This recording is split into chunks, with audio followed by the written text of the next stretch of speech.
119, 161 వచనం ఒకసారి చదవండి ఎవరైనా మైక్లో. అధికారులు నిర్నిమిత్తముగా నన్ను తరుముదురు, అయినను నీ వాక్య భయము నా హృదయమందు నిలుచుచున్నది. ప్రార్థన. పరిశుద్ధుడైన తండ్రి, ఈ సమయంలో వాక్యం ధ్యానిస్తూ ఉండగా మా అందరితో కూడా మాట్లాడము. ఇంతవరకు సాక్ష్యములు చెప్పిన వారిని దీవించు, ప్రతి ఒక్కరి సాక్ష్యాన్ని బలపరచు. అద్భుతకారుడు వారి పక్షాన ఉన్నావని ఎరిగి ధైర్యం నుండి వారి సాక్ష్యం బలపడటకు నీ కృపచేత వారిని భద్రపరచమని కోరచ్చు.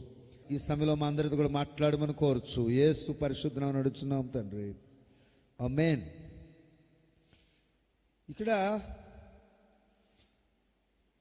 అధికారులు నిర్నిమిత్తముగా నన్ను తరుముదురు. క్రైస్తవులకు ప్రపంచమంతటా పరిశీలించి చూస్తే విశ్వాసానికి సహాయపడేవారు చాలా తక్కువ మంది. విశ్వాసానికి అయితే ఒక ఆవిడ ఉంది, అబ్రహాము భార్య శారా. అబ్రహాము విశ్వాస జీవితంలో ఆమె చాలా అబ్రహాముకి సహకరించింది. దేవుడు అబ్రహాంతో మాట్లాడాడు, శారాతో మాట్లాడలేదు. శారాతో మాట్లాడలేదు, మాట్లాడింది అబ్రహాంతో. మీ అందరి నాటి తెలివైంది. అయితే ఆవిడ, నీతో మాట్లాడిన దేవుడు నాతో మాట్లాడాలి. కొంతమంది సేవకు రమ్మంటే ఏమంటారంటే, దేవుడు నాతో మాట్లాడాలి. మాట్లాడచ్చు, మాట్లాడకపోవచ్చు. ఇంకొకడు అంటాడు, పిలిచాడా దేవుడిని అంటాడు. ఇంకొకడు అసలు ఈ ప్రశ్నలకు అర్థం ఉండదు, మాటలకి అర్థం ఉండదు, అర్థం ఉండదు. దేవుడు ఒక్కొక్క పని ఒక్కొక్క రీతిగా చేస్తాడు. దేవుడు ఒక్కొక్క పని ఒక్కొక్క రీతిగా చేస్తాడు. ఆయన ఆ సమయంలో ఏర్పరిచిన పరిస్థితులు గుండా నువ్వు దేవుని కూడా వెళ్ళటం నేర్చుకుంటే నిన్ను అత్యున్నతమైన స్థానానికి దేవుడు నడిపిస్తాడు. చాలా సిద్ధాంతాలు, రాద్ధాంతాలు, అభిప్రాయాలు ప్రపంచమంతా నిండి ఉన్నాయి. సిద్ధాంతాల జోలికి, రాద్ధాంతాల జోలికి నేను వెళ్ళను. కానీ ఒకటి మాత్రం వాస్తవం, అబ్రహాంతో దేవుడు మాట్లాడాడు. శారా అబ్రహాం మాటలు విన్నది. ఇంకొక సీక్వెన్స్ మీకు చూపిస్తాను. దేవుడు మోషేతో మాట్లాడాడు. మోషే, నేను నీతో మాట్లాడతాను, నువ్వు ఒప్పుకోవట్లేదు కనుక, ధైర్యం వచ్చిన మాటలు మాట్లాడట్లేదు కనుక పక్కన అహరోను పెట్టుకో, మీ అన్నయ్యని. నేను నీకు దేవుడిని, అహరోనుకు నువ్వు దేవుడు. నేను నీకు చెప్తాను, నువ్వు చెప్పింది అహరోను చేయాలి. అహరోను నువ్వు కలిసి చెప్పింది ప్రజలంతా చెయ్యాలి. అంతే. దేవుని కట్టడలో నీకు నచ్చినట్లు, నీకు తోచినట్లు ఉండవు. అలాగే ఇప్పుడు క్రైస్తవ సంఘానికి నచ్చింది మన ప్రభుత్వానికి నచ్చాలని రూలేమీ లేదు. ప్రభుత్వం దాని తీరుతున్న విధానాలు వేరు. వాళ్ళకుండే ఇబ్బంది వారికి ఉంటుంది, ప్రభుత్వాధికారులకు ఉండే ఇబ్బంది వారికి ఉంటుంది, రాజకీయ నాయకులకు ఉండే ఇబ్బందులు వాళ్ళకు ఉంటాయి. వాళ్ళ హద్దుల్లో వాళ్ళు ఎన్నుకున్న విధానంలో వాళ్ళు వెళ్తారు, మనం ఎన్నుకున్న విధానంలో మనం వెళ్తాం. కానీ మన విధానం ఎవరికి ఎప్పుడూ తలపోటుగా ఉండదు. ఉంటుంది అనుకున్నవాడికి బుర్ర సరిలేదని మనం అనుకోవాలి. క్రైస్తవ సంఘ విశ్వాసం ఇది ప్రపంచ శాంతికి అనుకూలమైంది. ప్రపంచంలో ఏ మనుషుడైనా బతకాలంటే, ఏ మతమైనా బతకాలంటే, ఏ సిద్ధాంతమైన బ్రతకాలంటే, ఏ రాజ్యాంగమైన నిలిచి ఉండాలంటే పరలోకమందున్న దేవుని అధికారం క్రింద ఉంది కనుక ఆ దేవుని దయా జాలి ఆ నాయకుల మీద, అధికారుల మీద ఉండి తీరాలి. అంతే తప్ప ఏదో ఒకటి ఆలోచించుకొని ఏదో ఒకటి చేస్తాననుకుంటే ఎవరి కర్మ వారిదే. ఎవరి కర్మ వారిదే. కర్మ అనే పదం ఎందుకు పడవలసి వచ్చిందంటే మన భారతదేశంలో బాగా అలవాటైపోయింది. ఎవడు చేసుకున్నది వాడు అనిపిస్తాడు, అది మాత్రం వాస్తవం. అయితే ఇక్కడ సాక్షాత్ ఒక రాజు రాస్తున్నాడు, అధికారులు నిర్నిమిత్తముగా నన్ను తరుముదురు, నన్ను తరుముతారు, కారణం లేకుండా తరుముతున్నారు. అయినను నీ వాక్య భయము చేత నా హృదయం, నీ వాక్య భయము నా హృదయమందు నిలిచి ఉన్నది. వాక్య భయం. కిందటి వారం పురుషుల గురించి కొన్ని మాటలు చెప్పాను, చాలాసేపు చెప్పాను, పావుగడు చెప్పానేమో. చాలా ఈ బుర్ర జాగ్రత్తగా ఆలోచించి ప్రతి మాట ఫిల్టర్ చేసి మీ దగ్గర వదిలారు. విన్నారా? మీరేమనుకుంటారంటే దొరుకుతామురా వీడికి అనుకునేవాళ్ళు కొంతమంది, అయిపోయామురా అనుకునేవాళ్ళు కొంతమంది. నాకు దొరకడం ఏంటి? నేను మీకు సర్వెంట్ని, మీకు సేవకుడిని, దేవుడికి సేవకుడినే, మీకు సేవకుడిని. ఓ పెద్దగారు అన్నాడు, పాస్టర్ గారు మీరు ఎప్పటికీ సేవకులే అన్నాడు. అప్పుడు మా పెద్ద సీనియర్ పాస్టర్ గారు తిట్టాడు, నీకు కదరా దేవుడిగా. నేనైతే మీకు దేవుడు కూడా సేవకులు, ఎందుకంటే నేను చిన్నవాడు కదా. ఒకసారి స్తోత్రం చెప్పండి. ఈ పురుషుల గురించి కొన్ని మాటలు చెప్పాను. ఆ మాటల్ని గౌరవిస్తే మీకు ఆ మాటలను బట్టి ఏమి రావాలి? భయం రావాలి. ఏమి రావాలి? ఎవరి మీద భయం? ఎవరి ఏళ్ళ భయం రావాలి? పాస్టర్ జాన్సన్ మీద కాదు. ఇది పంపించిన దేవుడు చూస్తున్నాడు, వింటున్నాడు, ఆయనకు ఇష్టం అయిపోవాలని పురుషులకు రావాలి. అది వాక్య భయం అంటే. తర్వాత ఈ వాక్య భయం అనే మాటకు ఇంగ్లీష్లో చాలా అర్థాలు ఉన్నాయి. అమేజింగ్, జాయ్, హ్యాపీనెస్, ప్రాస్పెరిటీ, సమృద్ధి, ఇలాంటి విషయాలన్నీ ఇందులోంచి అర్థంలో ఈ పదానికి వచ్చే అర్థాలన్నీ ఉన్నాయి. అలాగే పురుషుల గురించి కిందటి వారం చెప్పింది ఈ వారం కలుపుకుంటే ఆశీర్వాదాలు మిమ్మల్ని బట్టే వస్తాయని చెప్పాను కుటుంబంలోకి. మరి రావాలంటే మీ పాత్ర ఎంతవరకు ఉంది? మీరే ఆపేస్తున్నారా ఆశీర్వాదాలు? మీ ఆడవాళ్ళేమో ఏడ్చింటికాడ ప్రార్థన చేస్తున్నారా? ఆడవాళ్ళు ఏడ్చి ప్రార్థన చేసి మగవాడు ఆపేస్తే ఇంటికి ఏటేసి ఆశీర్వాదాలు ఇట్లా దొడ్లోకి రాకుండా ఆపేసినట్టే. కనుక ఇంటికి యజమాని ఎవరు?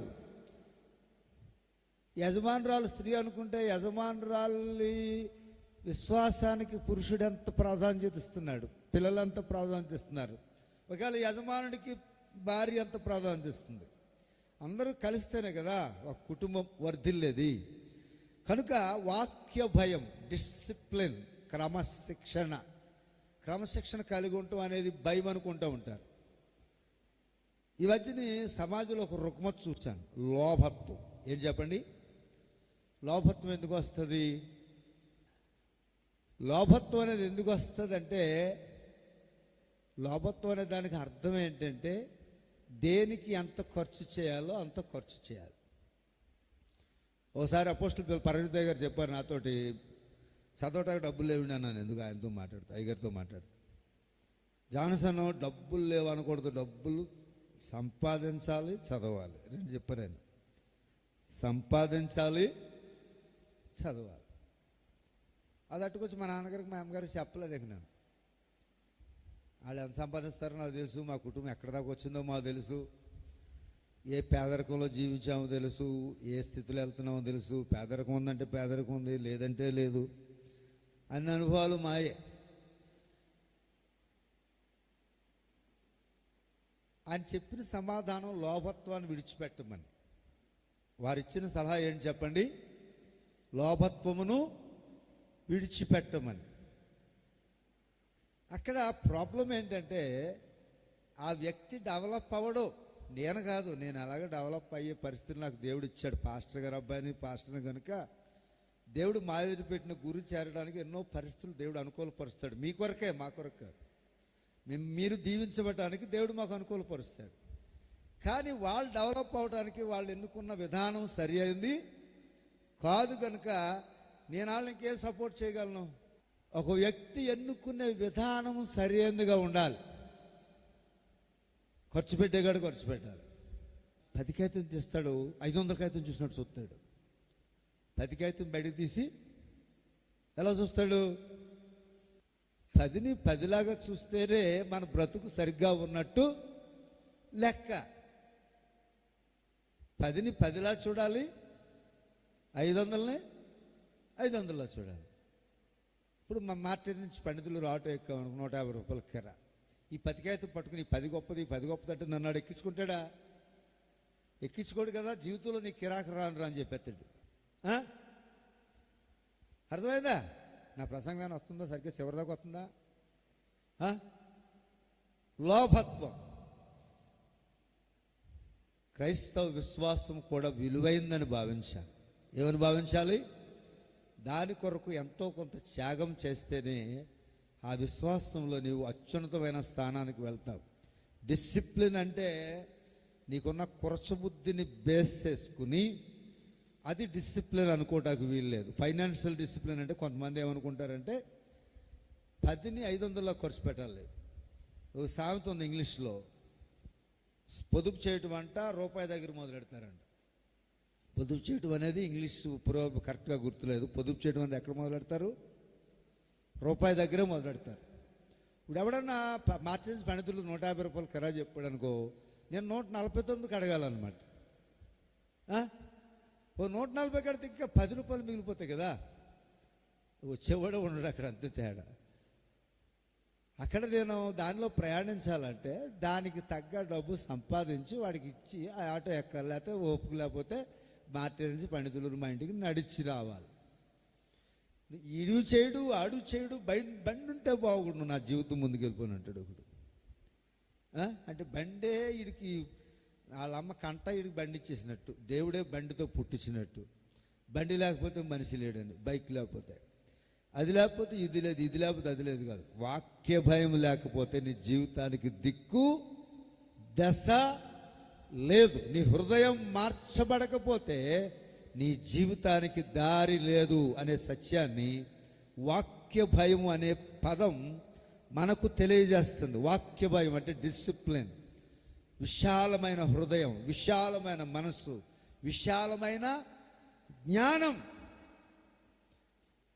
మనలో చాలామంది జ్ఞానానికి చోటు ఇవ్వరు, విశ్వాసానికి చోటు చాలా ఇస్తాం. విశ్వాసం అంటే పెట్టుబడి పెట్టక్కర్లేదు, జ్ఞానం అంటే పెట్టుబడి పెట్టాలి. తలాంతు అభివృద్ధి పొందాలంటే పెట్టుబడి పెట్టాలి. తలాంతు అభివృద్ధి పొందాలంటే పెట్టుబడి పెట్టాలి. ఫలాలు చూడాలంటే పెట్టుబడి పెట్టాలి. అలాగే దావీదు ఏ సమయంలో దేవుని కొరకు కష్టపడ్డాడు, తన కొరకు కష్టపడ్డాడు, తన కుటుంబం కొరకు కష్టపడ్డాడు, తను నమ్ముకున్న వాళ్ళ కొరకు కష్టపడ్డాడు. జీవితాన్ని ధారపోసేసాడు దావీదు. జీవితాన్ని మనమా కాస్త కాలితే కొండ వదిలేస్తాం. ఇలాంటి బ్యాచ్ దేవునికి అక్కర్లేదు. అలాంటి వాళ్ళు తయారు చేసే గురువుగా నేను కూడా ఉండడానికి ఇష్టపడలేదు. కాస్త కాలితే తట్టుకోలేవు, బాధ వస్తే తట్టుకోలేవు, నీకు నచ్చిన దాన్ని విడిచిపెట్టవు. ఇంకా వాక్య భయం నీకు అక్కడుంది. వాక్యం ద్వారా వచ్చే ఆనందం నీకు అక్కడ వస్తుంది. వాక్యం ద్వారా వచ్చే సంతోషం, సమృద్ధి నీకు అక్కడ వస్తుంది. అందుకనే దావీదు ఈ యొక్క వచనాన్ని మనకు రాశాడు. దేవుడా, నేను ఎక్కడ ఉన్నా, ఏమైనా ఏ స్థితిలో ఉన్నా నన్ను అక్కడ నిలబెట్టేవాడవు నీవు, నీ మాటలే అని దావీదు చెప్పాడు. దావీదు, మరి మీరేం చెప్తున్నారు? నేర్చుకోవటం ఇష్టం ఉండదు, మారటం ఇష్టం ఉండదు, విడుదల పొందటం ఇష్టం ఉండదు.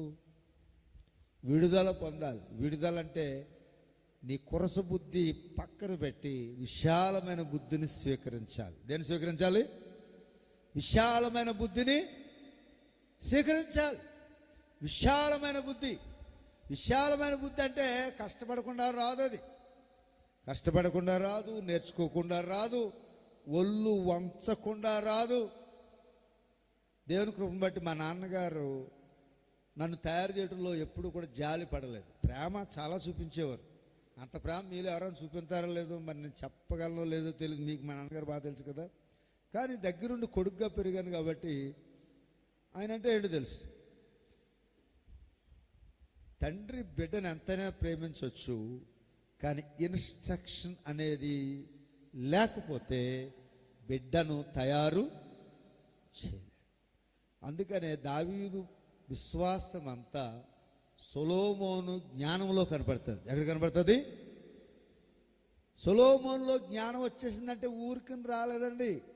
దావీదు ప్రేమతో నేర్పాడు, సొలొమోను ప్రేమతో నేర్చుకున్నాడు. దావీదు చెప్పిన ఏ మాటైనా నాకు తెలుసు అనే మాట సొలొమోను నోట్లోంచి రాలేదు, ప్రవర్తనలో లేదు. కొంతమంది మాట చెప్తుంటే ఒకవేళ ఈయన నాకు చెప్తాడు అనుకో, చెప్తుంటే ఎలా తిరిగిపోతారంటే అర్థం ఏంటి? చాలు ముగించరా బాబు, నోరు మూసుకోరా అని. అంటే చెప్పే 10 సెకండ్ల మాట కూడా వినలేకపోతే నీ బ్రతుకు ఎక్కడ బాగుపడుతుంది? ఒకవేళ నీ స్నేహితుడు అవ్వచ్చు, నీ తండ్రి అవ్వచ్చు, నీ కుమారుడు అవ్వచ్చు. మన మధ్య బంధాలు ఎందుకు పెరగట్లేదు, సమాధానం ఎందుకు రావట్లేదు అంటే నాకు తెలుసు, నువ్వు చెప్పక్కర్లేదు, నువ్వు చెప్పేదేంటో నాకు తెలుసు. ఎంత డైలాగులు ఎంత వెరైటీగా ఉంటాయంటే ఇవాళ పాస్టర్ గారు ప్రసంగం ఏం చేస్తారో కూడా చెప్పేస్తారు. ఇంత తెలివితేటలు దేవుడు ఇచ్చాడు, వందనాలు. కానీ అవి బాగుపడ్డాక వాడుకోండి. వచ్చే వారం కూడా చెప్పచ్చు 119, 161. నేను దర్శనం చూశాను అన్నట్టు చెప్పేస్తాడు. ఏదో మన దగ్గర మూట ఉన్నట్టు, ఇంకే మూట అక్కర్లేదు అన్నట్టు, జ్ఞానం అంతా మన ఇంట్లో బీరువాలో ఉన్నట్టు, భక్తి అంతా మన ఇంట్లో బీరువాలో ఉన్నట్టు, నీ హృదయం నిండా ఉన్నట్టు భావించి నువ్వు మిగిలిపోకూడదు. అర్థమైందా? ఇప్పుడు 80వ కీర్తనలో రాత్రి చదివిన కీర్తనలోకి వద్దాం. 80వ కీర్తన. ఇశ్రాయేలున కాపరి చెవియొగ్గుము, మందవల యోసేపు నడిపించువాడా, కెరూబుల మీద ఆసీనుడవాడా ప్రకాశింపుము. ఎఫ్రాయిము బెన్యామీను మనస్సాను వారి ఎదుట నీ పరాక్రమం మేల్కొల్పి మమ్మల్ని రక్షింపుము. దేవా, చెరలో నుండి మమ్మల్ని రప్పించుము. మేము రక్షణ ఉన్నట్లు నీ ముఖాంతి ప్రకాశింపచేయము. తరువాత 8వ వచనం. నీవు ఐగుప్తులో నుండి ఒక ద్రాక్షవల్లిని తెచ్చితివి, అన్యజనులను వెళ్ళగొట్టి దాని నాటితివి. ఈ కీర్తన అంతా దేని కొరకంటే ద్రాక్షావల్లి కొరకు. దేని కొరకు? ద్రాక్షావల్లి ఎవరిని గురించి చెప్పాడు? ఇశ్రాయేలు ప్రజల గురించి చెప్పాడు. ఆ ద్రాక్షావల్లి అనే పదం ఎవరి గురించి చెప్పండి? నీ గురించి చెప్పండి. ఆ ద్రాక్షావల్లి అనే పదం ఎవరి గురించి చెప్పండి? నీ కుటుంబం గురించి చెప్పండి. ఆ ద్రాక్షావల్లి అనే పదం ఎవరి గురించి చెప్పండి? సంఘం గురించి చెప్పండి. ఒకవేళ ద్రాక్షావల్లి అనే పదం ఒకవేళ మ్యూజిషియన్స్ గొప్పవారు అంటే మీ గురించి కూడా చెప్పండి. ఇక్కడ ఏ టాలెంట్ ఎవరికున్నా స్కిల్ లేబర్ అంట. మీరు పనిచేసే చోట్ల మీకు ఒక స్కిల్ ఉంటుంది, దాన్ని వాడతారు. వారి కొరకు కూడా చెప్పండి. ద్రాక్షావల్లిని ఐగుప్తు నుండి తీసుకొని వచ్చి అన్యజనులను వెళ్ళగొట్టి దాని నాటితివి. అన్యజనులను వెళ్ళగొట్టి నాటితివి. క్రైస్తవుడు అంటే, విశ్వాస అంటే నిన్ను నీ ఉన్న చోట ఉంచలేదు, నిన్ను బయటకు తెచ్చాడు దేవుడు. ఏం చేశాడు? బయటకు తెచ్చాడు. దావీదు గురించి ఒక మాట రాయబడుతుంది, గొర్రెల మంద దొడ్డిలోంచి నేను పిలిచాను అని దేవుడు అంటాడు. అది అట్టుకుని మన పాస్టర్లు ఎంత అరగదీసేస్తారంటే, దావీదు జ్ఞానం లేని గొర్రెల కాపురి. అసలు దావీదుకున్న జ్ఞానం వీడికి పేసంతైనా ఉండదు. కానీ దావీదును చిన్న చేసి మాట్లాడతారు. అసలు దావీదుని చెందాడు మనవాడు. దావీదులాగా ప్రపంచంలో ఎవడో గొర్రెలు కాసిన వాడు లేడు. దావీదులాగా గొర్రెల మీదకి వచ్చే తోడేళ్ళు చంపినవాడు లేడు. క్రూర జంతువులను గొర్రె పిల్లల కోసం, గొర్రెల మంద కోసం కాపు కాసి వాటికి కాపుదలనిచ్చిన గొప్ప పరాక్రమవంతుడు దావీదు. అందరూ స్తోత్రం చెప్పండి. అలాగే యోసేపు కూడా, అలాగే దానియేలు కూడా, అలాగే అబ్రహాము కూడా, అలాగే అబ్రహాము దాసుడైన ఎలియాజరు కూడా. వీళ్ళంతా భక్తులంటే భక్తిలో జ్ఞానమున్న భక్తి. ఏ భక్తి అది? ఏ భక్తి? మనకి జ్ఞానం రాదు, జ్ఞానం నేర్చుకోం, భక్తి మాత్రం పెరిగిపోద్ది. ఇంకా చెప్పాలంటే ప్రార్థన గురించి అంటున్నాను అనుకోకండి. ప్రార్థన గంట చేసి అదంతా భక్తి అనుకుంటారు కొందరు. ముందు ఏం మారాలి? ప్రార్థనకు తగిన హృదయం నీలో ఏర్పడిపోవాలి. నీ శరీరం అంతా మారిపోయి కొత్త వ్యక్తి అయిపోవాలి. క్రొత్త వ్యక్తి అయిపోవాలి. ఎప్పుడు అవ్వగలవు అంటే నేర్చుకున్నప్పుడు, దేవుని శక్తిని ఆశ్రయించినప్పుడు మాత్రమే. మన శక్తిని మనం ఆశ్రయించడం ద్వారా దేవునికి దూరం అయిపోతాం. అలాగని దేవుని శక్తిని ఆశ్రయించి కొంతమంది మితిమీరిన ఓవర్ కాన్ఫిడెన్స్కి వెళ్ళిపోతూ ఉంటారు. ఓ పాస్టర్ గారు సంఘం అంతటిని కనిపెట్టి, పలానా జూలై 7వ తారీఖున ప్రభు వచ్చేస్తున్నాడు, ఇంక మనం తర్వాత బతికుంటాకు వీల్లేదు, ఆ రోజులు వచ్చేస్తాడు, ఆ రోజున అందరూ కలిసి ఒకసారి చచ్చిపోయి దేవుడి దగ్గరికి వెళ్ళిపోదాం అన్నాడు. ఎంత ముందుకు తీసుకెళ్ళిపోయాడు సంఘాన్ని? సంఘాన్ని ఎంత ముందుకు తీసుకెళ్ళిపోయాడు? మన సంఘం ఎక్కడే ఉంది, కానీ వాళ్ళ సంఘం ప్రభుతో కలిసిపోవడానికి, చచ్చిపోయి కలిసిపోవడానికి సిద్ధమైపోయారు. అందరూ కలిసి సూసైడ్ చేసుకోవడానికి రెడీ అయిపోతే పోలీసులు అంతా తెలిసి ఒక్కసారి వచ్చి అందరిని కలిసి అరెస్ట్ చేశారు. వాళ్ళు వచ్చి ఒరే నువ్వు చేసే తప్పు అని చెప్పేదాకా ఎవడ బుర్రకాయ పనిచేయలేదంటే అక్కడ ఏముంది? అజ్ఞానముతో కూడిన విశ్వాసం. ఈ విశ్వాసం అక్కడ ప్రార్థన ఉంది, అక్కడ పాటలు ఉన్నాయి, అక్కడ వాక్యం ఉంది. ఏది లేదంటే దేవుని ఆత్మకు లోబడే వివేచన కలిగిన మనస్సు అక్కడ ఎవరికి లేదు. ఒక్కోసారి మన భక్తి వెర్రితలలు వేస్తుందేమో చూసుకోవాలి. వెర్రితలలు వేస్తే ఎవరు వస్తారు? పోలీస్ డిపార్ట్మెంట్ వారు వస్తారు. ఎవరు వస్తారు? వాళ్ళని ఎవరు పంపిస్తారు? దేవుడే పంపిస్తాడు. వాళ్ళు ఎవరు పెట్టారు? దేవుడే పెట్టాడు. పోలీసు వారు వచ్చి, ఓ అబ్బాయి నీకు ఇది ఈ జ్ఞానం లేదా అని ప్రశ్నించాడంటే మన భక్తికి ఎక్కడో లోటు ఉంది అని అర్థం చేసుకోవాలి. నేను ఎలాగ మాట్లాడుతున్నానంటే విశ్వాసాన్ని చిన్నపుచ్చట్లేదు.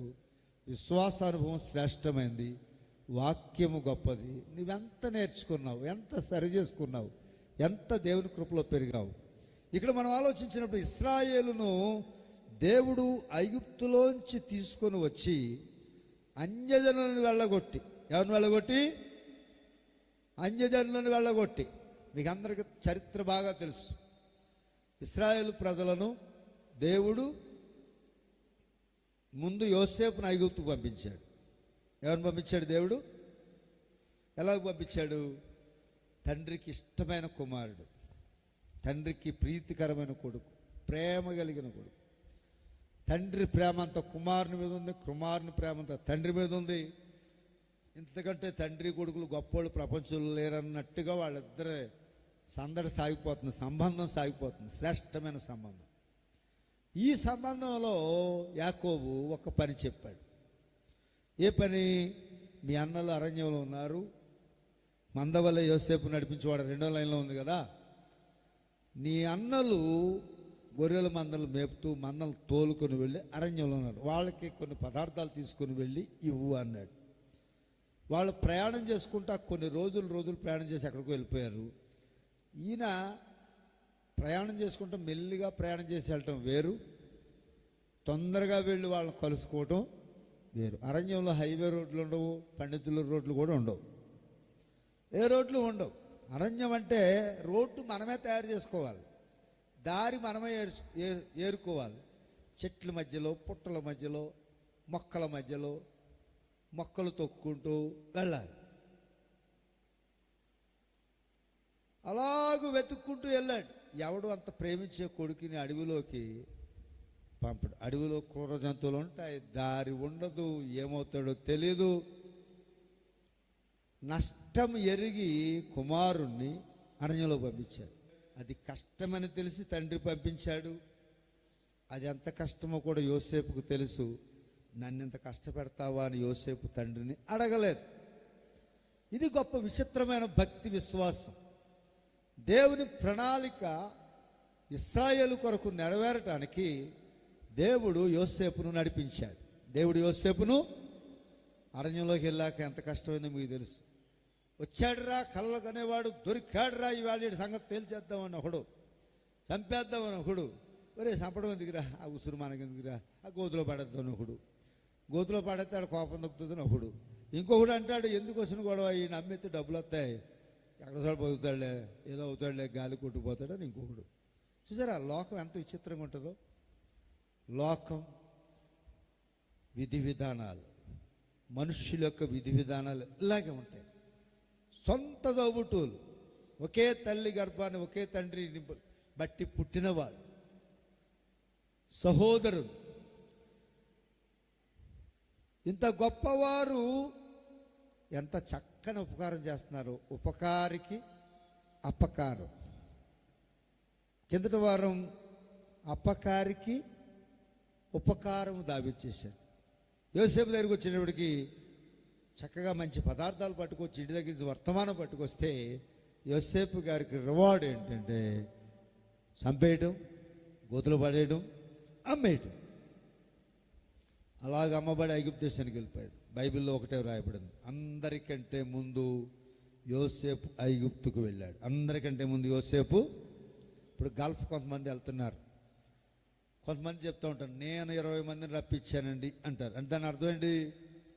అక్కడ ఉద్యోగం ముందెళ్ళిన మనిషో పురుషుడో స్త్రీయో వెతుక్కుని అక్కడ ఉద్యోగంలో ప్రవేశించి ఇక్కడ ఉద్యోగం లేకుండా ఆదాయం లేకుండా బ్రతికే వాళ్ళు అక్కడ రప్పించుకుంటారు. నేను రప్పించానండి, నేను రప్పించుకున్నానండి అంటారు. అలాంటి పరిస్థితి యోసేపు చేశాడు.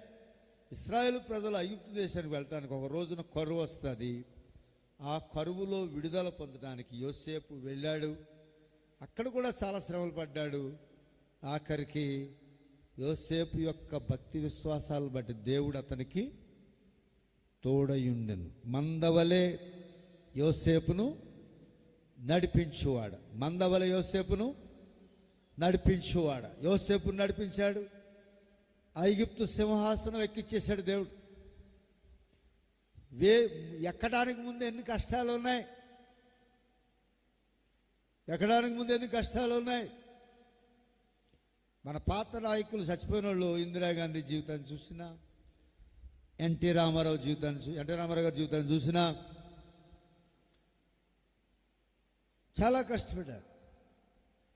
ఎన్టీ రామారావు గారు రాజకీయ జీవితం ప్రారంభించిన తర్వాత ప్రతి ఊరు ప్రతి పల్లె మేకప్ వేసుకుని కెమెరా ముందు యాక్షన్ చేయవలసిన ఆయన మేకప్ వేసుకుని రోడ్ల మీదకి వచ్చేసి చెమటలు కారిసి పగలనక రాత్రనక తిరిగారు. అదే జరిగిందంత చరిత్ర మీకు తెలుసు. కష్టం ఏంటి చెప్పండి? మేకప్ వేసుకుని కెమెరా ముందు యాక్షన్ చేయటం వేరు, మేకప్ కరిగిపోయి కారిపోతా రోడ్లంట తిరగడం వేరు.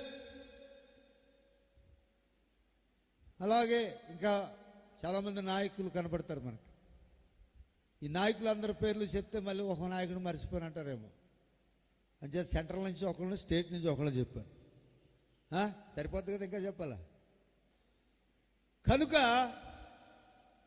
యోసేపు కష్టాలు గుండా వెళ్ళి సింహాసనం ఎక్కాడు.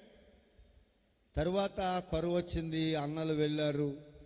యోసేపు అయితే వారి ఎడల ప్రేమ చూపించాడు. దేవుడు అతనికి తోడయ్యాడు. దేవుడు తోడై ఉన్నాడంటే నీ బుద్ధి మారితేనే తోడై ఉంటాడు తప్ప నువ్వు ఎలాగున్నావు అలాగే బిర్ర బిగుసుకుపోయి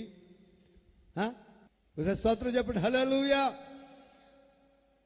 ప్రాక్టీస్ చేసుకుంటా వెళ్ళి యోసేపు సింహాసనం ఎక్కాడు. ప్రాక్టీస్ అంటే అది నువ్వు అనుకున్నట్టుగా ఒళ్ళు కదలకుండా, మెదలకుండా, నలక్కుండా, చెమట కారకుండా, నీరసం రాకుండా ఉండదు.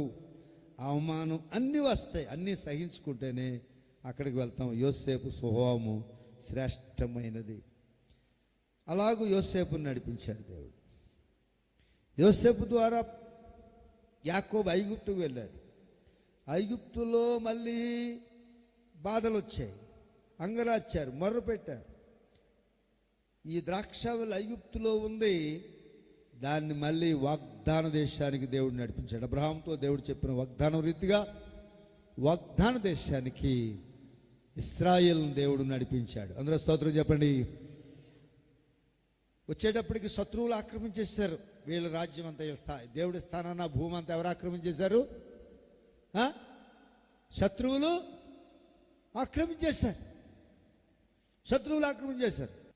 వీళ్ళ శత్రు దేశంలో ఉన్నారు కనుక వీళ్ళకి వాగ్దాన దేశం చేసిన దేశాన్ని శత్రువులు ఆక్రమించేశారు. దేవుడు ఏం చేశాడంటే వాళ్ళందరినీ వెళ్ళగొట్టి, ఏం చేశాడు దేవుడు? వెళ్ళగొట్టి భూమి ఖాళీ చేసి. ఈ వాగ్దానం 2 సార్లు అనిపించారు ఇశ్రాయేల్ ప్రజలు.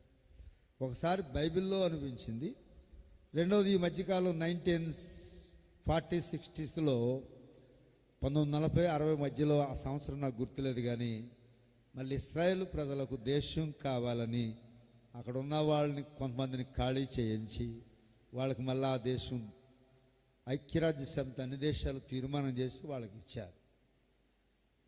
కానీ ఇప్పటికీ ఆ కాస్త మొక్క ఎందుకు ఇచ్చామా అని బాధపడుతున్నారు.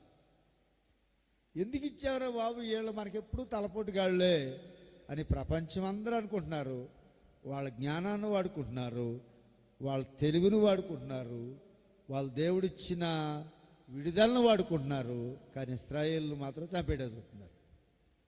ఇది లోకానికి ఉన్న తీరు. లోకం ఎప్పుడు ఇలాగే ఉంటుంది, చక్కగా వాడుకుంటుంది. నెత్తి మీద చెయ్యి భస్మాసురుడి హస్తం. ఏ హస్తం అది? భస్మాసుర హస్తం అని పెద్ద చరిత్ర ఉంది, అది మీకు అర్థమైపోయి ఉంటుంది. ఎవరి నెత్తి మీద చేయి పెట్టిన వాడు నాశనం అయిపోవాలని అడిగాడంట, ఇచ్చాడంట వరం. అదేదో నీ మీద టెస్ట్ చేస్తానన్నాడు. ఏమన్నాడు? ఇచ్చినోడి మీద టెస్ట్ చేస్తాడు, అసలు పనిచేస్తుందో చెక్ చేస్తానన్నాడంట. ఇది చెకింగ్ పవర్. ఎంత తెలివితేటలండి! ఇచ్చినోడి మీద ఎవడో తెలియజేస్తాడా? గురుదక్షిణ ఇస్తాడు కానీ కృతజ్ఞత లేని మనుష్యుల విధానాలు. అందరూ స్తోత్రం చెప్పండి. దేవుడు అన్యజనులను వెళ్ళగొట్టి అక్కడ తీసుకొని వచ్చి నాటాడు ద్రాక్షవల్లిని. ఎందో వచనం, దానికి తగిన స్థలము సిద్ధపరిచితివి. దానికి తగిన స్థలం. ఇది ఒక ద్రాక్ష మొక్క గురించి మాత్రమే కాదు, ఇశ్రాయేలు జనాంగం గురించి పోలికగా ఈ కీర్తనాకారుడు రాస్తున్న కీర్తన. ఇది పోలిక. ఏంటి చెప్పండి? పోలిక. దానికి తగిన స్థలము సిద్ధపరిచితివి. ఒక మనిషి జీవించాలంటే ఇంత స్థలం ఉండాలి, ఒక మనిషి బ్రతకాలంటే ఇంత స్థలం ఉండాలి, ఇంత డబ్బు ఉండాలి, ఇంత స్థితి ఉండాలి, ఇంత చదువు ఉండాలి. అందుకనే ప్రభుత్వానికి చాలా బాధ్యతలు ఉన్నాయి. ప్రభుత్వ నాయకులు ఎన్నో బడాయి కబుర్లు చెప్పేస్తారు, అది చెప్పేస్తారు, ఇది చెప్పేస్తారు, ఆఖరికి మాలాహంలో గెంటేస్తారు జనాలు.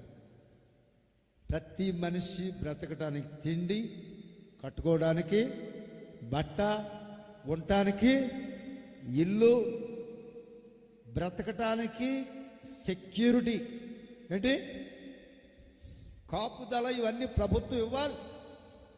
ఇవన్నీ దేవుడు చేస్తున్న నియమాలే ప్రభుత్వానికి దేవుడు అప్పగించాడు.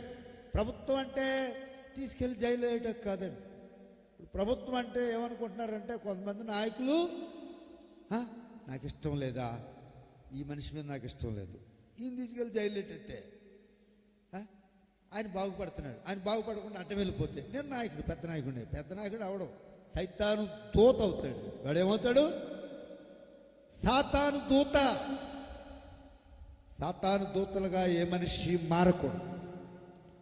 నీకు ఒక స్థానాన్ని దేవుడిచ్చాడంటే, నిన్ను హెచ్చించాడంటే, హెచ్చించిన స్థానములో దేవునికి నమ్మకస్తురాలుగా జీవించాలి. బడా నమ్మకమైన మంచి దాసుడని పేరు తెచ్చుకోవాలి. అంతా ఖాళీ చేసి దేవుడు స్థలాన్ని విశాలపరిచాడు. ద్రాక్షవల్లి ఉండడానికి స్థలాన్ని సిద్ధపరిచాడు. స్థలాన్ని ఒక మొక్క మొలకెత్తి పెరగాలంటే అక్కడ కమ్మేసిన కంప కొట్టేయాలి, భూమిలో ఉన్న రాళ్ళు తీసేయాలి, అది ఎదగటానికి పైన మూసుకుపోయిన అన్ని తీసేయాలి. ఆ మొక్క చక్కగా పెరిగి రెమ్మలు కొమ్మలు కూడా ఎదగటానికి, ఒకవేళ కొమ్మలు మట్టల రోడ్డు దాకా వెళ్ళే కొమ్మలు ఉన్నాయనుకో, అంతా ఖాళీ చేసేయాలి. అప్పుడు ఆ చెట్టు పైకి వస్తుంది. ఒక మనిషి జీవితాన్ని కూడా, విన్నావా, నీ జీవితాన్ని కూడా దేవుడు అలాగూ నీకు స్థలాన్ని ఇచ్చి అభివృద్ధి పరుస్తాడు. చిన్నోడైనా, పెద్దోడైనా, స్త్రీ అయినా, పురుషుడైనా దేవుడు అట్టి పని చేస్తూ ఉంటాడు. ఇప్పుడు ఈ యొక్క ప్యాడ్ తయారు చేయబడింది. ఎవరి కొరకు తయారు చేయబడింది? నా కొరకు అంటే ఈయన ఒప్పుకుంటాడు? ఇప్పుడే దెబ్బలాడికి వచ్చేస్తాడు. అడిగి దెబ్బలాట తెచ్చుకుంటాడు, అరుగు దెబ్బలాట ఇదనమాట. ఇది ఎవరి కొరకు చేయబడింది? దీని చేతిలో ఉంది కనుక ఈయన కొరకే కంపెనీ తయారు చేసింది. ఈ ఇద్దరికి యజమానుడు ఎవడు? కంపెనీ మధ్యలో ఉంది, పైన దేవుడు ఉన్నాడు. నువ్వు ఒక చోట ఉన్నావంటే, ఒకవేళ ఐపీ చర్చిలో ఇక్కడ ఉన్నావంటే, ఈ స్థానం కూడా ఎవరిచ్చారు? దేవుడిచ్చారు. ఇక్కడ ఈయన చక్కగా వాయించడానికి అనుకూలత ఎవరిస్తారు? దేవుడే ఇస్తాడు. నేను అభివృద్ధి ఎవరు చేస్తారు? దేవుడే చేస్తాడు. ఇలా మీ ఒక్కొక్కరి గురించి చెప్పడానికి మూడు స్టోరీలు ఉంటాయి. అవన్నీ చెప్తే తెల్లారిపోతుంది, 5 అయిపోతుంది సాయంత్రం. విన్నారా? కనుక స్థలాన్ని సిద్ధపరచితివి. ఏం చేస్తుంది? స్థలాన్ని, ఈ ద్రాక్షవల్లిని తెచ్చి అన్యజనులను వెళ్ళగొట్టి స్థానాన్ని ఇచ్చి స్థలాన్ని సిద్ధపరిచి 9వ వచనం 2వ లైన్, దాని వేరు లోతుగా పారి, దాని వేరు లోతుగా. ఈయన ఎక్కడ ప్యాంటు వాయిస్తున్నాడు కానీ ఈ వేరు ఎక్కడెక్కడ ఉందో. పైన కనిపించే చెట్టు కంటే వేర్లు ఎక్కువ ఉంటాయంట. పైన కనిపించే చెట్టు కంటే వేర్లు అంత ఎక్కువ ఉంటే చెట్టు అంత బలంగా పైకి వస్తుంది. పైన ఖాళీ ఉండాలి, దానికి అనుకూలత ఉండాలి, క్షేమం ఉండాలి. జంతువులు పీకేయకూడదు, మనుషులు పీకేయకూడదు, కొట్టేయకూడదు. కొట్టేవాడు కొడతాడు, పీకేవాడు పీకుతాడు, లాగేవాడు లాగుతాడు. ఎవడ సందడి ఆడది.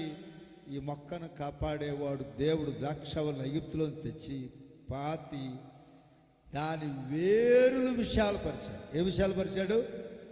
ఇక జాన్సన్ ఇక్కడ నిలబడి ప్రసంగం చేస్తున్నానంటే ఇది ఈవేళ వచ్చిన గొప్పతనం అనుకోవడానికి వీల్లేదు, లేకపోతే మీరు నాకు కట్టబెట్టేసిన గొప్పతనం అనుకోవడానికి వీల్లేదు.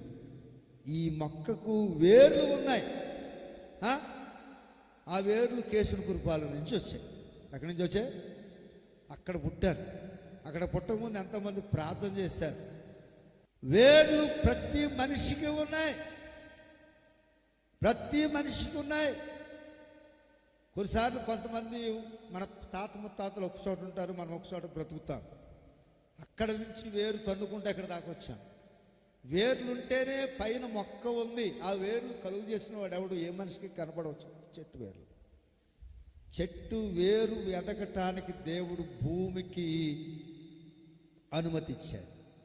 ఆ భూమి అనుమతిస్తుంది. భూమి అనుమతిస్తే వేర్లు ఎక్కడికైనా వెళ్ళిపోతాయి. ఎంత వేరు వెళ్ళిందో అంత మొక్క పైకి వచ్చి అభివృద్ధి అయ్యి మంచి ఫలాలు ఫలిస్తుంది. అందరూ స్తోత్రం చెప్పండి. ఈరోజు నువ్వు ఉన్నావంటే నీకు కనపడకుండా దేవుడు ఎన్ని కార్యాలు చేస్తున్నాడు ఎప్పుడన్నా ఆలోచించావా? నువ్వు నేను ఉన్నాను అంట. ఊగిపోవడం కాదు. ఉన్నానని ఊగిపోవడం కాదు. అసలు ఎందుకున్నాను? నీ వేర్లు కలుగు చేసిన వాడెవడు? నీ వేరు తన్నుకొని వెళ్ళటానికి. వేరేం చేస్తూ ఉంటుంది? ఎలాంటి నేలనైనా పొడుచుకుంటూ వెళ్ళిపోతుంది. వెళ్ళిపోయిన తర్వాత లావెక్కిపోతుంది. అర్థమైందా? కొన్నిసార్లు కొమ్మల కంటే బలంగా వేర్లు ఉంటాయి. మనం పెద్ద చెట్టు, మన చర్చి పక్కన చెట్టు కొట్టమంటే వేర్లు నరకడం నా వల్ల కాదండి అన్నాడు. ఇంకెవడో దొరకట్లేదు నాకు. ఎవడో దొరకకపోతే ఆయన్నే ధైర్యం చెప్పాలి. కాసేపు పొగేస్తాను. నువ్వు గొప్పవాడు, నీ ఊరు గొప్పది. ఆయన ఊరు ఈ ఊరు కాదు. నీ భార్య గొప్పది, నీ పిల్లలు గొప్పవాళ్ళు అంటే అప్పుడు లైన్ అయ్యాడు. నువ్వు కొట్టగలవు, ఇలా కొట్టని చెప్తే అప్పుడు చెట్టేరు కొట్టడం చిన్న విషయం కాదు. పై మొక్కలైనా పై కొమ్మలు కొట్టేయచ్చు, కానీ వేర్లు కొట్టాలంటే చాలా తెలివిగా మట్టి తవ్వుతూ, మట్టి లాగుతూ, వేర్లు కొడుతూ వెళ్ళాలి. ఆ అనుభవం కూడా నాకు ఉంది కొద్దిగా. వేర్లు తవ్వుకుంటా ఇలా చేయాలి, ఇలా చేయాలి. మనకేం కొట్టేక ఓపిక లేదు. ఆఖరికి సక్సీడ్ అయిపోయాడు మనిషి ఎన్నాడు కాబట్టి సక్సీడ్ అయ్యాడు. ఆయన అయ్యాడని నేను మీకు చెప్పగలిగాను. మిమ్మల్ని తయారు చేయటమే మా పని. అందరూ స్తోత్రం చెప్పండి. ఇప్పుడు వాళ్ళ ఇంటికి వెళ్ళిపోయేలా ఉన్నారు. ఇప్పుడు అందరికి వెళ్ళి ఇక్కడ ఉండండి. ఎక్కడ ఉన్నాం మనం? ఐపీసీ చర్చిలో ఆరాధనలో ఉన్నాం. వేరు, బలమైన వేరు ఉంటే బలమైన చెట్టు తయారవుతుంది.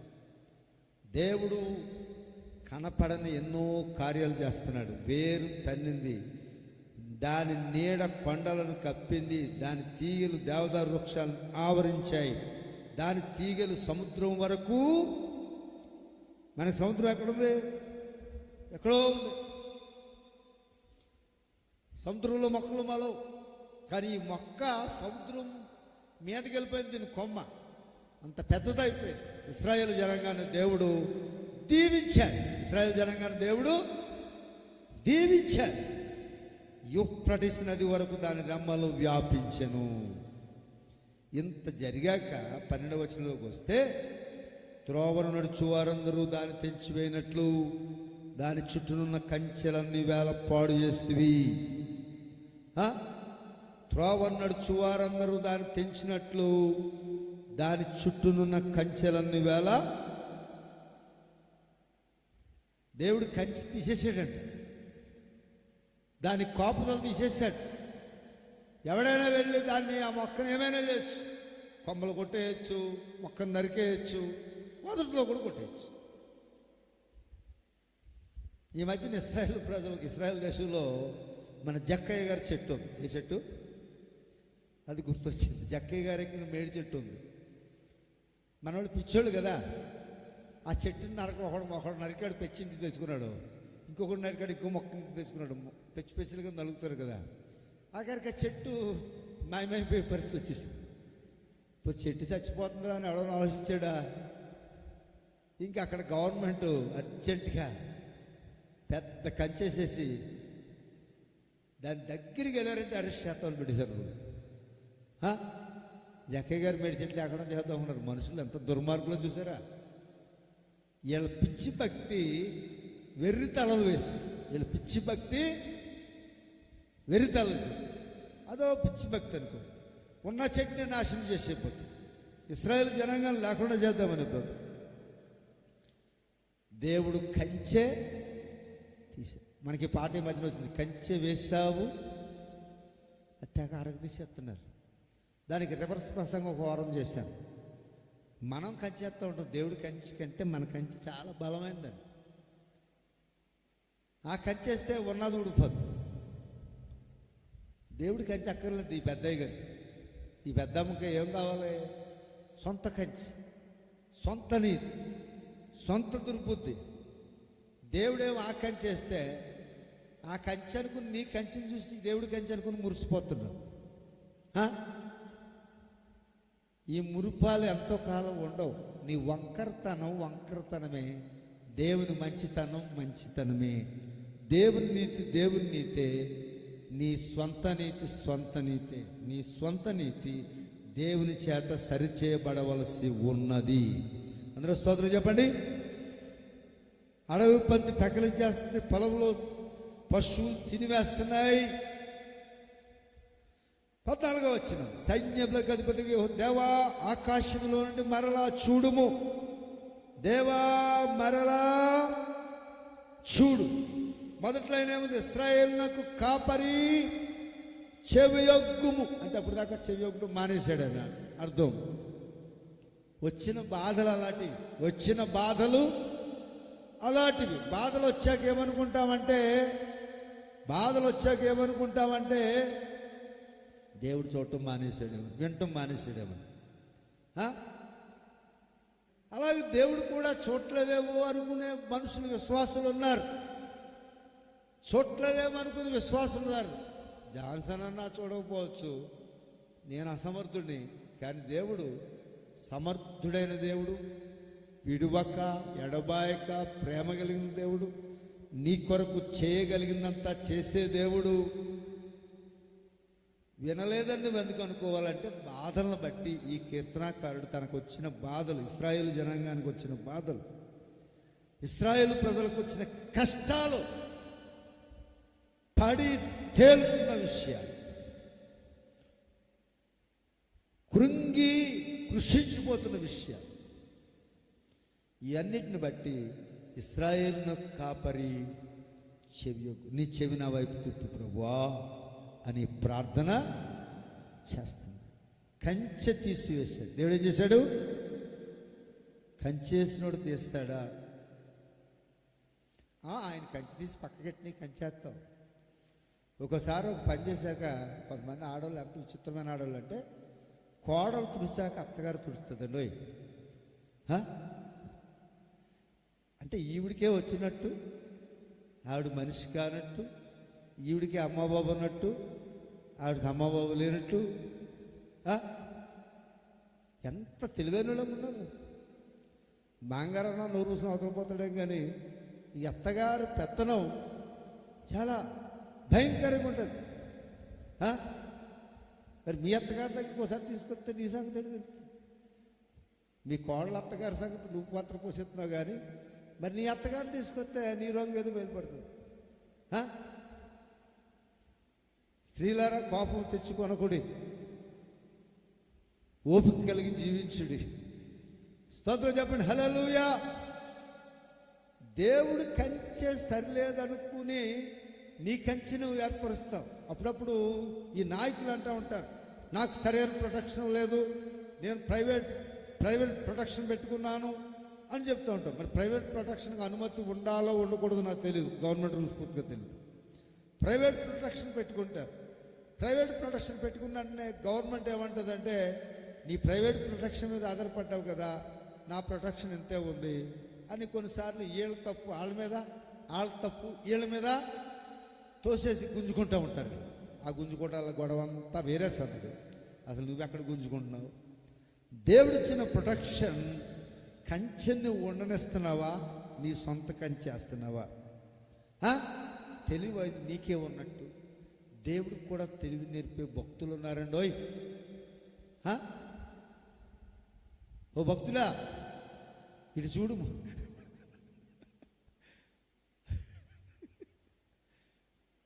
దేవుడికి తెలివి నేర్పే భక్తులు. ఏ భక్తులలో?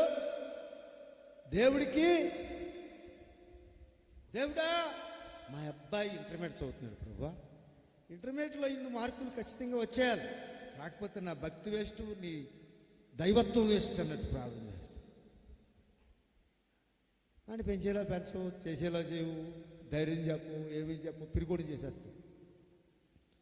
ఓసారి మా క్లాస్మేట్ ఒకడు పిరికోడు, ఆ పిరికోడుకి ధైర్యం చెప్పే పని నాకు అప్పు చెప్పారు వాళ్ళ అమ్మని. పిరికోడు ధైర్యం చెప్పాలంటే ఒక రోజులో పూటలు అవుతుందా? అవ్వదు కదా, ఒక రోజులో పూటలు అవ్వదు. వాళ్ళేమో కొన్ని సంవత్సరాలు పెంచారు, నాకు చెప్పింది ఒక గంట కూడా నా చేతికి అప్పు చెప్పరు, నేను ధైర్యం చెప్పాను. విశ్వాసాలు కూడా అంతే. అయ్యారు ప్రార్థన చేయండి, ప్రార్థన అయిపోయింది వెళ్ళి చెప్తానండి, నీకు ఏమన్నా ఏమ్మా ఏంటి నీ గొడవ ఏంటి చెప్తే, నీ వ్యాధి ఏంటి, నీ సమస్య ఏంటంటే, నా సమస్య అండి అక్కడ డాక్టర్ గారు చూస్తారండి, మీరు ప్రార్థన చేసేస్తే నేను తొందరగా వెళ్ళిపోయి ఆటో ఎక్కేసి ఆసుపత్రికి వెళ్ళిపోతాను. ఆటో వచ్చేసిందండి, ఇంటికాడ ఆగిపోయిందండి, అసలు మీ మాట ఏంటో టైమే లేదండి. అక్కడ వెళ్ళి 6 రోజులు కాపురం చేస్తాం ఆసుపత్రిలో. ఎంత తెలివితేటలండి! ఈ బుద్ధి లేని తన మనుషులు ఆవరించినప్పుడు నేర్చుకోరు, చేసేది చేయరు, కనిపెట్టేది కనిపెట్టరు, సొంత కంచె వేసుకుంటారు. ఏ కంచె వేసుకుంటారు? అక్కర్లేని సందడి పాస్టర్ గారే, అక్కర్లేని సందడి దేవుని సన్నిధిలోనే. కంచె దేవుడు వేశాడు, మీరేమో తీశారు. ఎవరు గొప్పడు ఇందులో? తీసినోడే గొప్పడు. నీకు నాకు కంచె అక్కర్లేకపోతే నీకంచె చేసుకోరా బాబు, వదిలేస్తాడు. నీ కంచె ఎలాగ ఉంటుందో ఆ రెఫరెన్స్ మర్చిపోయాను, మొన్నసారి మేకా గ్రంథాలు అక్కడ చదివాను. నీవు కంచె వేసుకొని నీకు ఇష్టమైన మనుషులను ఎట్టుకొని నీకు ఇష్టమైన స్వభావంతో జీవించావు కనుక నేను వదిలేశాను గాలి కనండి.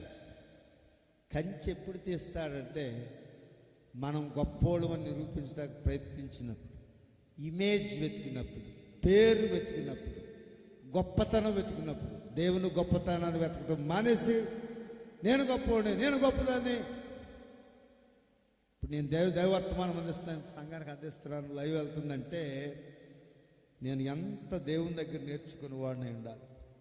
ప్రతి మాట వడపోయబడి బయటికి వెళ్ళాలి. ఎలా వెళ్ళాలి? వడపోయబడి బయటికి వెళ్ళాలి. దేవుని పరిశుద్ధాత్మ చేత వడపోయబడాలి. నా మైండ్ ట్యూన్ చేయబడాలి, నా బాడీ ట్యూన్ చేయబడాలి, నా స్థితి ట్యూన్ చేయబడాలి. దేవుని ఆత్మ మీ మీదికి, మీరేమో అంత కష్టపడు, ఈ శబ్దం వస్తే ఈ శబ్దానికి ఇవ్వకుండా బైబిల్లో ఇంకా ఏముంది ఇదేం మర్చిపోయి ఎత్తుక్కుంటూ ఉంటాం. ఈ ప్రసంగం చేసినప్పుడు సేపు ఎత్తుక్కోవటమే. వినాలి, వింటే నీ లోపలికి వెళ్తాడు.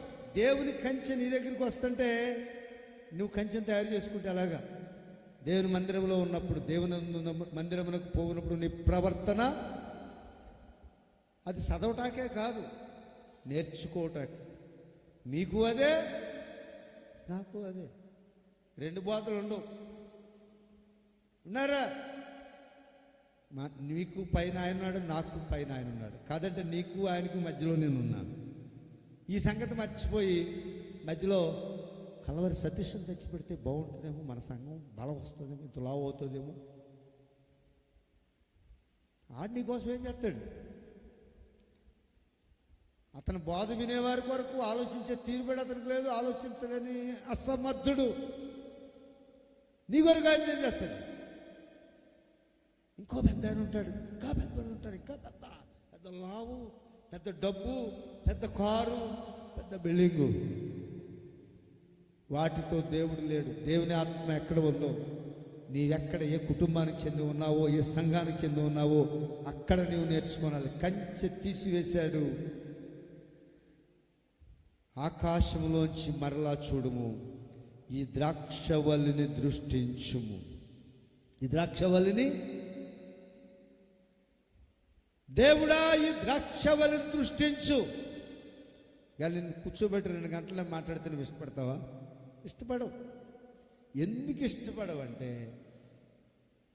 దేవుడా పీకేసావంటారు కానీ మళ్ళీ దేవుడిని కంచె అయినవారు. పీకేసావు ప్రభా, పీకేసావు ప్రభా, పీకేసావు ప్రభా. కంచె వేసావని ఎంత పాడేస్తున్నారో పీకేసావు ప్రభా అని కూడా పాడేస్తారు. మళ్ళీ కంచె వేయమనరు. ఇంకా వీళ్ళు కంచె వేసుకుంటారు. ఇశ్రాయేల్ ప్రజల కంచె కూడా అందుకే తీసేసాడు దేవుడు. శత్రువులు వచ్చి చెట్టు కొట్టేస్తారు, నరికేవాడు నరికేస్తారు, గిల్లేవాడు గిల్లుతున్నాడు, తోసేవాడు తోస్తున్నాడు, రంపాలతో కోసేవాడు కోస్తున్నాడు, ఆకులు గిల్లి పక్కన పడేసాడు పడేస్తున్నారు. కొంతమంది చెట్టుని చూస్తే దాన్ని మొక్కలు చేసేదాకా నిలవారు. వెళ్తారు ఒక ఆకులు ఆగుతారు, దాన్ని పిండి పిసికి చేసేస్తారండి. ఇంత దుర్మార్గులు ఉన్నారు మనలో. చెట్టు ఆకు కోసి పిండి చేసేవాడు చూస్తే ఆయన పిండి చేయాలనిపిస్తుంది. వీళ్ళు ఎవరో ఉన్నారు అలాంటి బ్యాచ్ ఉంటారు. అది పిండి చేస్తేనే కానీ మీకు బుర్రలో మెదడు పనిచేయదు. ఆ చెట్టును పుట్టించినోడు దేవుడు అయినప్పుడు నీకు చేతనైతే నీళ్ళు పోయి దాన్ని ఎదిగింప చేయి. నీకు అడ్డవంతా కొట్టాకులు పడే అది వేరే విషయం. అది బతికిన రోజులను చక్కగా బతికినాయి. ఇలాంటి దుర్మార్గులైన మనుషులు, తోటివారికి కీడు చేసే మనుషులు, నేర్చుకున్న మనుషులు, ప్రవర్తన విధానం నేర్చుకున్న మనుషులు కంచె దేవుడు తీసివేసినప్పుడు ఎన్ని బాధలు వచ్చాయో ఇక్కడ రాస్తున్నాడు. 16వ వచనం, అది అగ్ని చేత కాల్చబడి ఉన్నది, నరకబడి ఉన్నది, నీ కోప దృష్టి వలన జనులు నశించుచున్నారు. అగ్ని చేత కాల్చబడి ఉన్నది. యెషయా గ్రంథం, నెహెమ్యా గ్రంథం చూస్తే మందిరపు గుమ్మములు కాల్చివేయబడ్డాయి. మందిరపు గుమ్మం కాల్చివేయబడిందంటే మనుషులు ఏమైపోయారు అర్థం చేసుకోండి. మనుష్యుల జోలికి వచ్చాక మందిరం జోలికి వెళ్తాడు శత్రువు. మందిరం జోలికి వచ్చాడంటే దేవుడు పనికిరాడని నిరూపించాడు. నీ బుద్ధిహీనత దేవునికి అంటిస్తూ ఉంటావు అనేకసార్లు. ప్రజలు బుద్ధిహీనులయ్యారు కనుక శత్రురాజు వచ్చి మందిరపు ద్వారబంధాలు అంటించడానికి దేవుడు అనుమతి ఇవ్వాల్సి వచ్చింది. ప్రతి స్థితికి నువ్వే యజమానుడు. నీతో ఉన్న కాపరే యజమానుడు. కాపరమే తోసేకు. నీ వాటా ఎంత, నీ పాపం ఎంత, నీ దుర్మార్గం ఎంత, నీ అవినీతి ఎంత, నీ లోబడినలోని మనసు విధానం ఎంత, ఇది అంచనాలు వేసుకొని జాగ్రత్త పడితే దేవుడు మరలా దృష్టిస్తాడు. దేవుడు ఏం చేస్తాడు? దృష్టిస్తాడు. అందుకనే ఇందులో ముగించేస్తున్నాను. 3 సార్లు రాయబడింది. 3వ వచనం, 7వ వచనం, 19వ వచనం రాయబడింది. మేము రక్షణ నొందినట్లు నీ ముఖ కాంతి ప్రకాశింపచేయి. మేము రక్షణ నొందినట్లు నీ ముఖ కాంతి ప్రకాశింపచేయము. ఇది ఇంగ్లీష్లో ఎలాగుందంటే, తెలుగులో రక్షణ అనే మాటతో తెవిల్చేసింది. ఇంగ్లీష్లో అయితే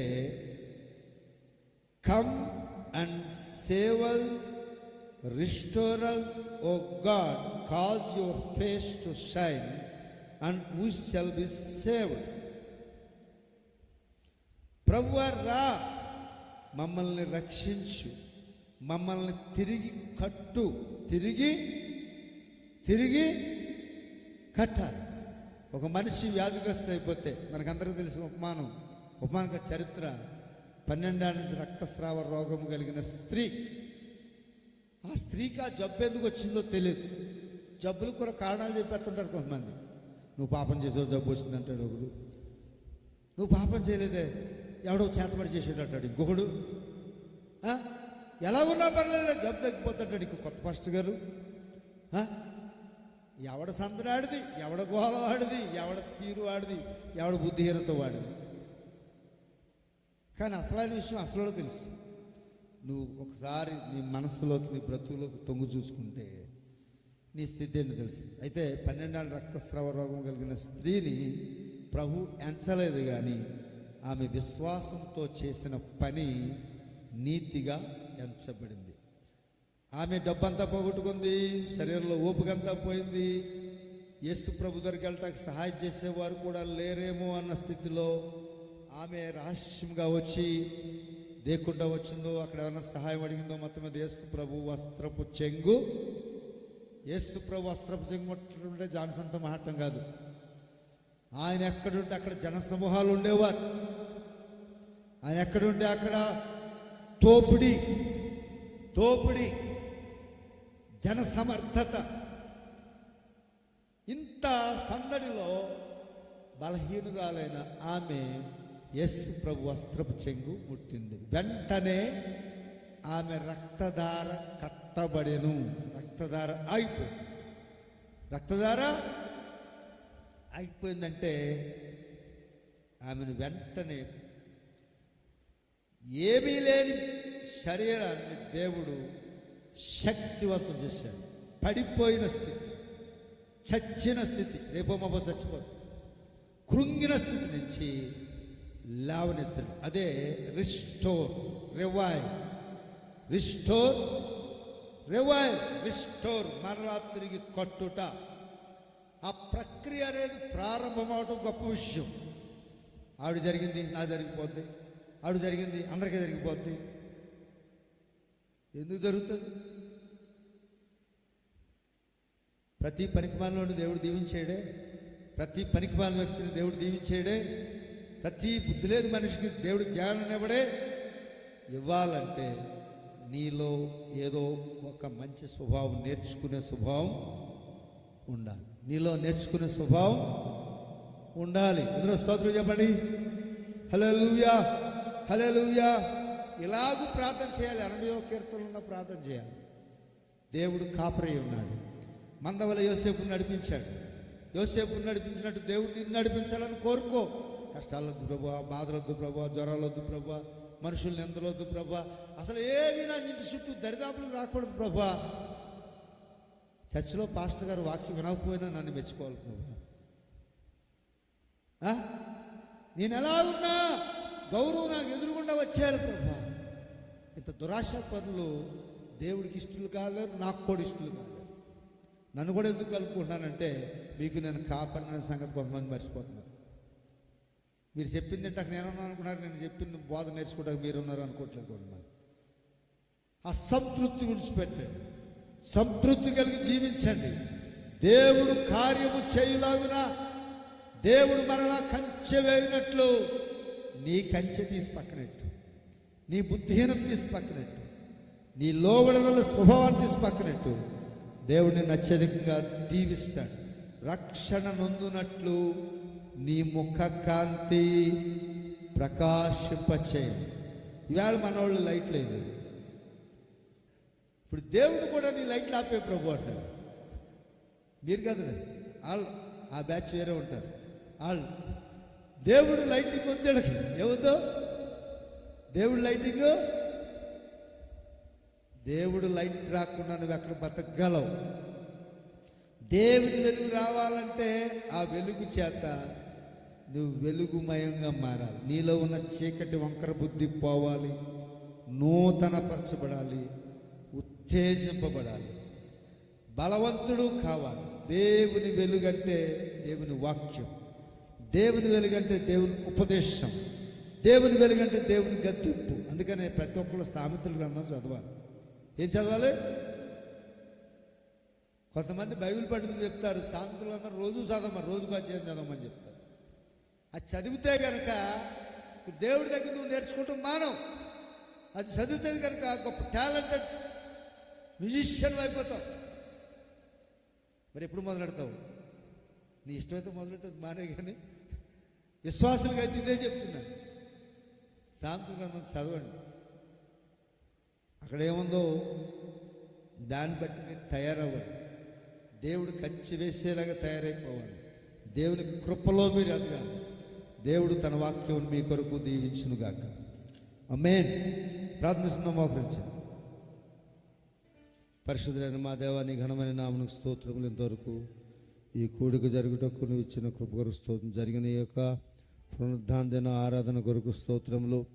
ఈ ఆరాధనలో నీ విశ్వాసులమైన మేము, సంఘ సహవాసులు చేరి వచ్చిన మేమందరం చేరి వచ్చి ఉండగా మా పాటలు, మా ఆరాధనయు, మా స్తుతియు, మా వాక్య పఠనం, వాక్య ధ్యానం, చేసుకున్న తీర్మానములు, సమర్పించిన కానుకలు, ప్రతి ఒక్కరు ఇచ్చిన నీ సన్నిధిలో కనబడిన విధానం బట్టి ప్రతి ఒక్కరిని దీవించమని కోరుచున్నాం. ప్రతి ఒక్కరి స్వభావాన్ని నూతన పరచము. ఆర్థిక సంబంధించిన ఉన్న వారికి ఆశీర్వాదం మెండుగా దయచేయము, రాదాన్ని రుద్దుపరచము. ఎవరైనా అనారోగ్యంతో ఉంటే ముట్టి స్వస్థపరచము. ప్రతి విధాన క్షేమము, సంతోషము, సమాధానాన్ని బిడ్డలకు దయచేయమని కోరుచున్నాం. ఆశీర్వదించి బలపరచము. గొప్ప ఈవులన్నీ బిడ్డల పక్షంగా దయచేయమని కోరుచున్నాం. లైవ్ చూస్తున్న వారిని దీవించము ప్రభా. వారి జీవితంలో నీ కార్యమును జరిగించము. ఇశ్రాయేలును కాపరి, మందవల యోసేపు నడిపించేవాడా, కెరూబుల మీద ఆసీనుడవాడా, మా మనవులు ఆలకించి నీ యొక్క వెలుగు మా మీద ప్రసరింప చేయమని ఆశాపు చేసిన ప్రార్థన ప్రతి ఒక్కరూ చేయగలిగినట్లు నీ యొక్క సహాయం కొరకు, నీ యొక్క శక్తి కొరకు, నీ యొక్క నడిపింపు కొరకు, నీ గద్దింపు కొరకు, సరిచేసుకున్నట కొరకు నీ వైపు చూచువారినిగా ప్రతి వారిని సిద్ధపరచుమని. విశ్వాస కుటుంబాలకు చెందబడడానికి దేశ విదేశాలు ఉన్నారు. వారు చేస్తున్న ఉద్యోగస్తులు వారిని బలపరచు. మా దేశ ప్రభుత్వాన్ని, రాష్ట్ర ప్రభుత్వాన్ని దీవించము. నాయకులను దీవించము, అధికారులను దీవించము. ప్రజలు సౌభాగ్యములతో వర్ధిల్లినట్టు, శాంతి సమాధానం దేశంలో, రాష్ట్రంలో, ప్రాంతంలో ఉన్నట్లు ఆయా నాయకులని, అధికారులని సిద్ధపరచు. వారికి జ్ఞానోదయం కలిగించి, వారికి వివేకం ఇచ్చి, మా దేశం నీ నామమును బట్టి దీవించబడటకు ప్రతిదీ సిద్ధపరచమని కోర్చు. నీ కార్యములు చేయమని కోర్చు. పైన సర్వాధికారిగా నీవు ఉన్నావని గ్రహింపు వారికి దయచేయమని, మాకు దయచేయమని. ప్రతి ఆశీర్వాదం నీ సమృద్ధిలోంచి, నీ యొక్క సన్నిధిలోంచి ప్రవహింప చేయమని. ఆ వెలుగు చేత వెలిగించబడి నీ బిడ్డలు నీ కొరకు బలమైన సాక్షులు అన్నట్టు ప్రతి వారిని సిద్ధపరచమని కోర్చు.